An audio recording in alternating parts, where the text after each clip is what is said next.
What you saying, bro? Right. How you I'm doing doing? good. How you doing? So, guys, today I'm here with one of my top students, and today we're going to be running you through his story. So, Jacob, how you doing, bro? I'm Good to doing good. see you, of course, I'm man. doing good. How Every are you? time, I'm good, bro, 100%. So, today I'm going to ask you a couple questions about your journey, how you got here, and essentially your whole journey into tech under my mentorship. So, to start off with, let's just talk about essentially how we met, how I got to know you, and yeah, how did we meet? Yeah, so we met in university, right? And we won a group project together. And at the time I was carrying that project, I think you can agree. Yeah. And it was the final year presentation saying that you actually came and approached me and said, "Yo, I really like your work ethic. I like what you do with software development and front end. I like what you've done. I'd like you to work with me." And then at the time, I was thinking, I didn't know much about you, to be fair. I just thought, yeah, he's another good dev.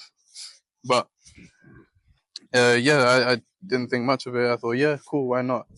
And shortly after, I got my first project with you, and saw the potential in this career. Yeah. And yeah, ever since then, we've been working together. Yeah. Yeah. So what was that project, if you remember? I think it was to make a search interface for NFTs. Okay. Yeah, I think it was what was it? That chocolate company one. It was purple.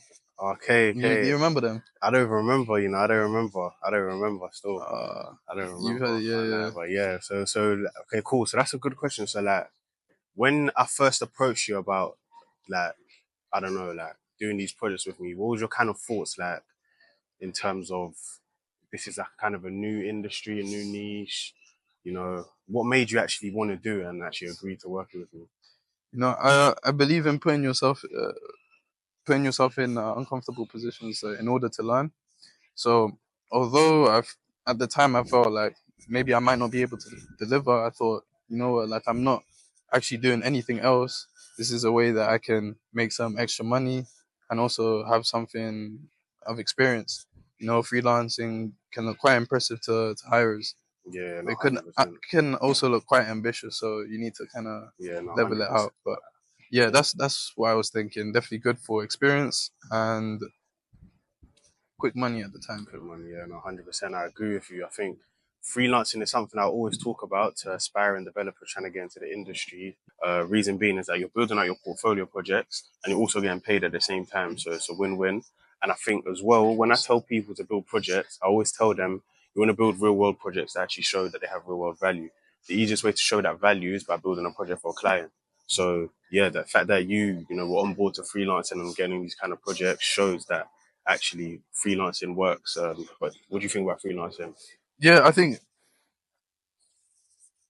it's tough for sure. I think the toughest bit is actually getting the clients. So Yeah, I was quite fortunate to have you, somebody who was already acquiring clients, and that kind of gave me an idea of how I can do that in the future myself yeah, and how I can negotiate my price, etc. But yeah, once you overcome that, then you just need to make sure that you apply yourself to actually completing the yeah, project, yeah, like no yeah. matter what. Now, I don't even think you have an excuse because of stuff like ChatGPT that you can Exactly. easily complete this stuff, and not easily, but definitely if you put the work in, you'll be able to complete these projects. So Yeah, you need to market yourself well and approach approach clients. Once you've done that, then completing it is another task, but there's a lot of learning there, yeah, and it's all good. yeah. Yeah, No, it's hundred all good. percent. Yeah, freelancing as a developer, especially when you're doing it on your own at the beginning, it's gonna force you to learn. Like, it's actually gonna force you to refine your development skills. Yeah, And you touched on a very good point as well. Like, you have to deliver. That's the difference between building a personal project and freelancing. Is that you have that a little bit of extra added pressure and that you yeah, have to deliver the project to the client. At the same time, though, like if you really can't deliver, just like give the client the money back, something like that. So that's a key point when it comes to freelancing is that you have that extra added pressure a little bit because you have to deliver to the client. hmm But that's not something I think should scare you away from wanting to take on clients. no, It's no. just it's like a necessary step for growth because when you get to having a job, you have to deliver for your job. So it's the exact same Yeah. principle. And that's why it's so valuable as well, because you can now go to employers and show like, look, you don't have to worry about being able to depend on me because I've been able to do it for so Mm-hmm. clients. So yeah, freelancing definitely a very good way to build up your portfolio. So yeah, when I first met you, I was mainly bringing you in for front end projects, right? And then somewhere during that line, obviously I was working in Web3. And I always kind of like mentioned Web3 to you, like kind of try to get you into it. But it took some time. Then eventually, yeah, I did bring you in. I started bringing you in on a couple of blockchain projects. How did you find that transition from going from just doing front end development and now integrating, smart contract interactions and all this kind of thing, all the Web3 stuff? Yeah, I mean, it was definitely a new experience. But I mean, before I actually went on those projects, right, I went through your mentorship. So going through the Solidity smart contracts, really understanding the back end stuff like ABIs and how it can connect eventually to the front end, that really helped. And after I had that knowledge, I think it was pretty easy in a sense because if we compare ABIs and APIs, ABIs I think can be easier sometimes, and um, because of that, I actually quite enjoyed it. So yeah, I found the transition quite smooth. Oh, so what was your kind of introduction into actual Web3 development? Yeah, the first one that we worked on, I think, was ESG, ESG, and then that was using. It was quite different. That was my first time using wallet abstraction yeah, because trying to make it more user friendly to like the general population, right? Because Web3 it is it's powerful technology. It's just that the user experience wise, it's yeah, not there yet. 100%. And working with wallet abstraction, I think is the right direction. Like definitely avoiding customers paying for gas fees and making them make the wallet is all of that stuff. Like my dad couldn't do, yeah. But Yeah, now with 100%. the app that we made, like it's it's stuff that he would know. He's just 100%, yeah. typical Web 2, but it's like with the Web 3 benefits. Yeah. So we're worked on quite, I'd say implementing wallet abstraction is simple, but in terms of Web3 and dApp development, it's actually quite an advanced step, Yeah, I would say. And yeah, we've implemented apps like that. I think for us as well, and kind of projects I like to bring you in on, and projects that I work on, I always try and make sure that it's actually like we're giving real value to the mm, client. So by, for example, implementing wallet abstraction, we're actually able to bring that use case to life because without that kind of implementing wallet abstraction, the use case wouldn't have really worked. So mm-hmm. that was a good thing. And also, so let's talk about building a portfolio. So one thing that I always touch on when it comes to my students is the importance of building a portfolio. That's including real world projects, having good projects. Um, and yeah, like essentially the portfolio is what you're going to use to showcase your skills. So when it came to building a portfolio for you, even before we started my mentorship, like, Mm. did you have a portfolio? Did you know about building a portfolio? And then Yeah, how did you build yours out as well? yeah. I actually remember the first time I built a portfolio was actually because I needed to be introduced to a new tech stack. So that was TypeScript and Next.js, and that was for one of the projects that you were trying to bring me on. So I thought, let me use this time to actually build my portfolio and actually build it with Next.js and TypeScript, and then that's how I learned. My first portfolio, it was quite basic. Then I improved it, trying to add more of these, awards type uh, interfaces. Like you see these like UI designers and they make some really nice looking Yeah. thing.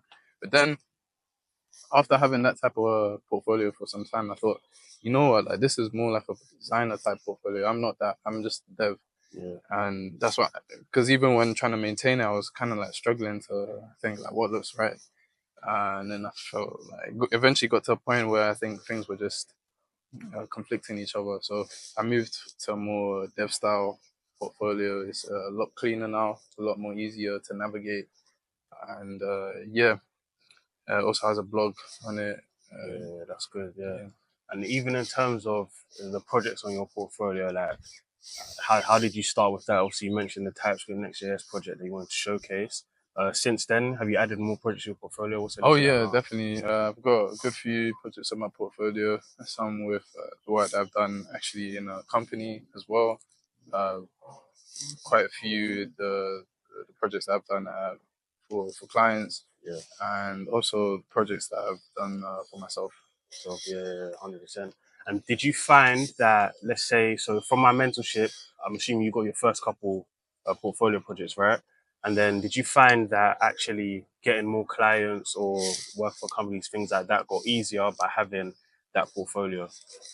Yes, yeah, definitely, because really shows that you're proactive, and the and that you have the skills. At least you can see that it takes some skills to actually build this. Like, Yeah, man, 100%. And so like, did they even ever like touch on any of your portfolio projects or get you to yeah, describe it? one of my clients, he was he was looking through it, and he was trying to. He really liked the look of one of these sites, and he wants it exactly like that. So that was from the portfolio. If it wasn't for that project, then I don't know. It could have been. Yeah, it could have been harder to. Because Yeah, that's the thing with the portfolio; it literally shows the work that you can do. So it eliminates a lot of the talking. It's like exactly. your proof Yeah. of work. Yeah. So quickly before we go, I just want to touch on how you found it getting clients, what that kind of experience was like. Yes, how did you get your clients and how Yeah, did you deliver? sure. So I got my clients through three main ways. So one would be in social media like Discord or LinkedIn. The second being networking in events such as one I attended recently at Savannah. And final way would be from referrals. So previous clients just referring me and get projects that way. Yeah, and that's a very good point. See, I always talk about delivering on your projects and all your freelance work, and the reason being is because you get referrals out of it. That's one of the best ways to grow as a freelancer, get more projects and make more money. So it's 100% a win-win for all parties. And yeah, so yeah, getting clients is quite simple. I remember as well, like in your early stages of getting projects, you had a lot of questions for me about, kind of like payment structures Yeah. and these kind of things. How did you kind of find that kind of advice I was giving you, but also managing those situations? Yeah, so it took, I'll say it took a while because I did have some bad experience with clients who were not getting paid. So from that and what you told me, I learned to kind of say it out from the start, like a payment structure. For instance, now I'm doing, it depends on the client, but I'm really do something like I get paid portion at the start, and then a portion that could be in a certain amount of deliverables, and then a portion on the project completion. Yeah, So that way, it's just security for myself. And yeah, don't end up getting scammed because a lot of time people see like it's the people providing services that are the scammers, but you find out as well it's the other way around. So yeah, clients can be scammers, scamming you out for your work. yeah, 100%. And especially that structure that you defined is quite good as well, especially when you're early out starting off. But even as well, when you get more trusted with clients, some of them will just agree to like do 50% Mm. upfront, 50% Yeah, after, yeah, these kind of things. So it does. Yeah, it does. yeah, They're not fine. that's very good. So yeah, now let's just touch on. So now I want to talk about your experience in Web 2, and then also we'll briefly touch on your Web 3 job as well. But what was your initial experience in trying to get a traditional route?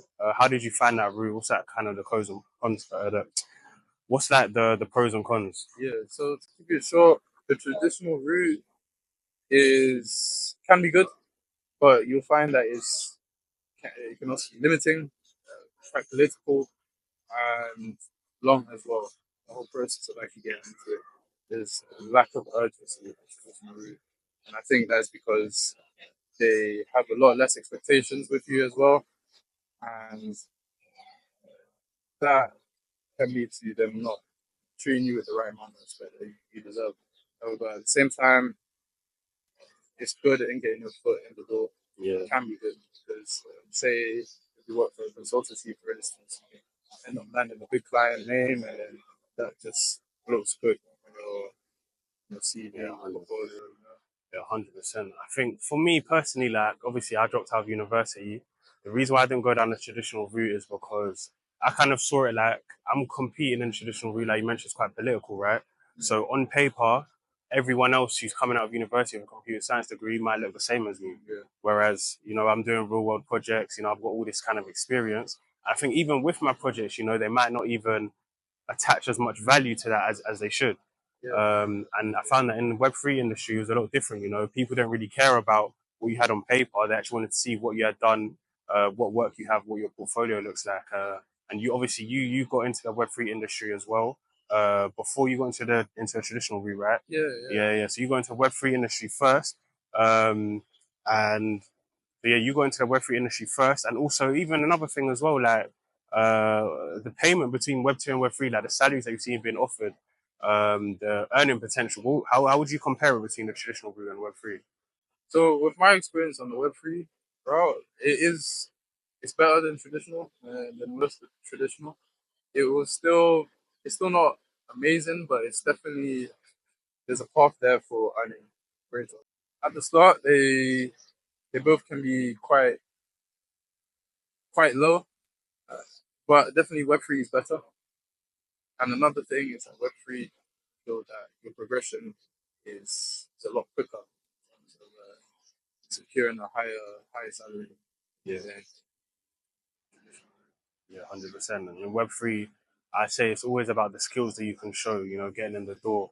Your first step in the door, like, I always tell people, don't expect to just land your first job and, be making six figures. It doesn't always work out like that for everyone. But, you get your first opportunity. What you want to know is that the industry allows you to progress. There's career progression in whatever industry you're in. And yeah, Web3, there's definitely better career progression. And yeah, so let's talk on your first Web3 role. So, you actually landed a role at Nevermind, part of the Ethereum Foundation. Yes. What was it like working there? The pros, the cons, everything. Give us a So story. I actually went down the internship route, and it was quite good. Remote first, people let you do what you want to do. You just need to make sure that you're attending the things and make sure you're doing the work. You know? It's it's a lot less of the fluff. Like you don't have to be babied as traditional companies have it.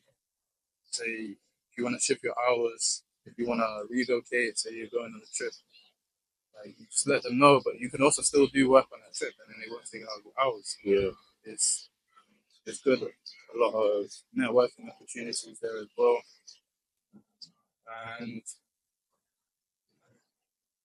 I mean, I think it's good, but it's also dependent on the person, right? Because some people might not want that. They could feel that it's a bit too relaxed and they could get lost. So I think it's something that you need to think about yourself if that's the type of work environment that you want. And if it is, then definitely Web3 has a much better work environment for that. Yeah. And what was I gonna say? Oh yeah, and I mean, me working there, I worked on a couple projects. They were quite open. I started doing some Solidity work, but then I moved on to front end work where I could provide a lot more value due to my experience in it. So I was working with Starknet, Blockchain Explorer, Voyager, and then I actually started working on a project they were trying to release. Because of complications, it didn't get released. I can't really go into details as to why, but yeah, it was still a good experience leading that project.